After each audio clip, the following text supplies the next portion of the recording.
Good morning दोस्तों, मैं कुमार सरल एग्जाम के यूट्यूब चैनल पे आपका स्वागत करता हूं। दोस्तों लेकर आए हैं 27 सितंबर से बनने वाले 10 करंट अफेयर के महत्वपूर्ण प्रश्न जो आपकी परीक्षाओं के लिए इम्पॉर्टेंट हैं, और ये सभी इम्पॉर्टेंट प्रश्न हैं पर डे के सिलेक्टेड। ठीक, तो शुरू करते हैं। आज का हमारा पहला प्रश्न करंट अफेयर का प्रश्न है हमारा, एशिया पावर इंडेक्स में भारत को कौन सा स्थान प्राप्त हुआ है? ऑप्शन है इसके पहला, दूसरा, तीसरा या छठा। तो इसका जो राइट आंसर हो जाएगा आपका सी ऑप्शन होगा, तीसरा स्थान प्राप्त हुआ है। अब ये एशिया पावर इंडेक्स होता क्या है, इसके बारे में बता दें आपको। तो भारत में एक मध्यम शक्ति है यह, और 2024 में भारत जापान को पीछे छोड़कर एशिया का तीसरा सबसे शक्तिशाली देश बन जाएगा, जिससे इसका स्कोर क्या हो जाएगा, 2.8 अंक बढ़ जाएगा। ठीक, और एशिया पावर इंडेक्स का यह पहला संस्करण है जिसमें भारत ने अपना समग्र पावर स्कोर बढ़ाया है, जो अभी भी 2018 और 2019 के स्कोर से थोड़ा कम है। ठीक, और जारी किए गए एशिया पावर इंडेक्स में भारत से आगे कौन कौन से देश हैं? तो चीन है, और इस लिस्ट में पहले स्थान पर अमेरिका है। ठीक, अब बात करें जैसे कुछ रिपोर्ट हैं, जैसे इंडेक्स हैं, जैसे बात करें तो इसकी हेनले पासपोर्ट में, तो इसमें भारत का स्थान जो है 82वां है, पहला सिंगापुर है। ठीक, फिर बात करें खुशहाली में, तो खुशहाली में भारत का जो है वो 126वां है। भूखमरी में भारत की 111वीं रैंक है, और पर्यावरण में भारत की 176वीं रैंक है। और बात करें प्रेस स्वतंत्रता में, तो प्रेस में भारत की जो रैंक है 161वीं रैंक है। ठीक, तो ये कुछ इंडेक्स थे जो हमने आपको बता दिया है। आगे बात करते हैं। नेक्स्ट हमारा प्रश्न है, हाल ही में चर्चा में रहे भविष्य के लिए समझौता किससे संबंधित है? ऑप्शन है UN, WHO, UNO या IMF। तो ये जो संबंध है UN से है, यूनाइटेड नेशनल से। ठीक, तो संयुक्त राष्ट्र जिसे बोलते हैं हिंदी में। संयुक्त राष्ट्र में पिछले हफ्ते सदस्य देशों के बीच एक समझौते पर हस्ताक्षर किए गए, और इसे नाम दिया गया पैक्ट फॉर द फ्यूचर। ठीक, यानी भविष्य के लिए समझौता। पैक्ट जो होता है इससे बोलते हैं समझौता, जिसे पूना पैक्ट नहीं था, तो पूना समझौता है वो।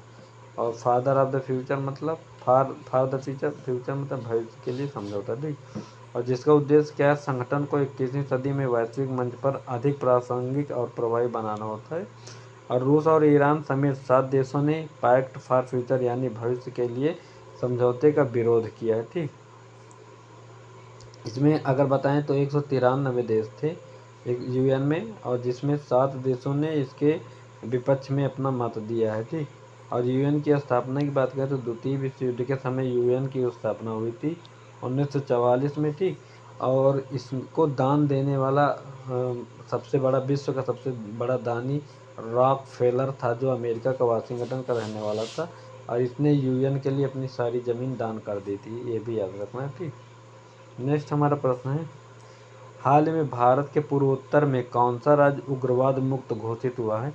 तो ये इम्पॉर्टेंट प्रश्न है अपने आप में, तो इसको याद रखना। सिक्किम है, त्रिपुरा है, असम है या मेघालय है? राइट आंसर इसका हो जाएगा बी ऑप्शन, त्रिपुरा है। ठीक,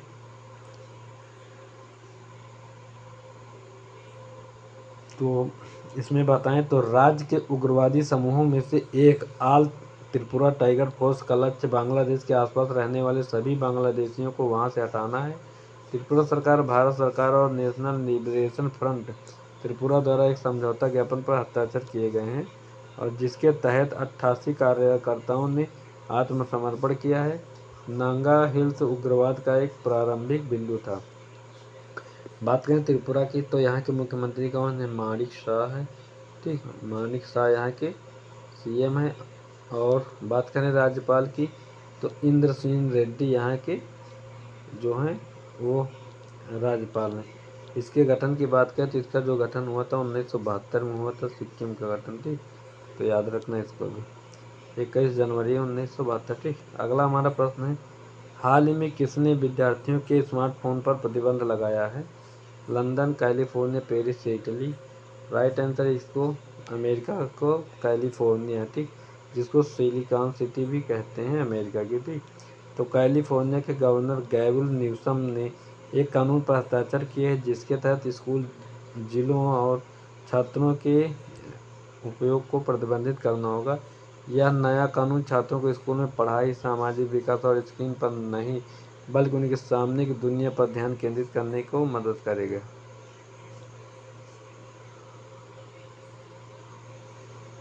फ्लोरिडा, लुइसियाना, इंडियाना और कई अन्य राज्यों ने स्कूल में छात्रों के फ़ोन के उपयोग पर प्रतिबंध करने के उद्देश्य से कानून पारित किया है। अभी हाल ही में न्यूज़ थी, ऑस्ट्रेलिया में भी छोटे बच्चों के लिए मोबाइल फ़ोन पर प्रतिबंध लगा दिया गया। ठीक, सबसे ज़्यादा मोबाइल उपयोग करने वाला भारत देश है। हाल ही में पक्षी गायन प्रतियोगिता किस देश में संपन्न हुई? ऑप्शन है जापान, कोरिया, थाईलैंड या म्यांमार। राइट आंसर है थाईलैंड। ठीक, तो यहाँ पे जो प्रतियोगिता होती है पक्षी गायन की, तो थाईलैंड के नार्थी वाट में इस प्रतियोगिता का आयोजन हुआ है।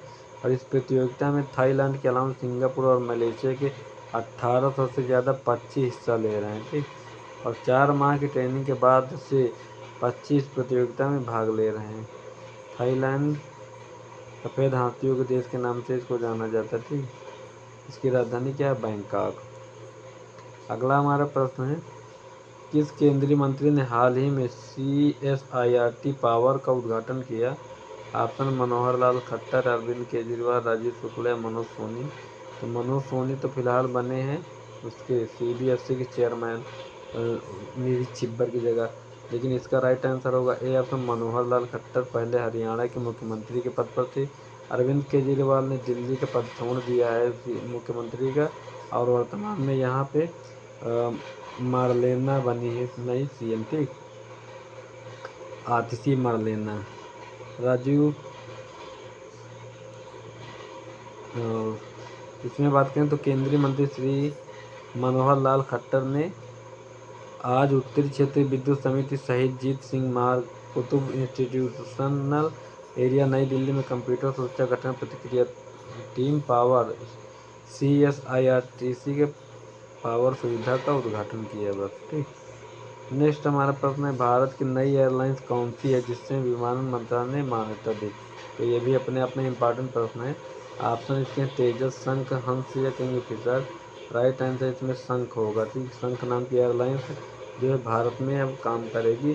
तेजस तो लड़ाकू विमान है, हंस जो है ये हेलीकॉप्टर कंपनी है, किंगफिशर जो है विजय माल्या की कंपनी थी, जो अभी किंगफिशर के मालिक थे भाग गए हैं लंदन छोड़ के, सब किंगफिशर हो गया नीलाम।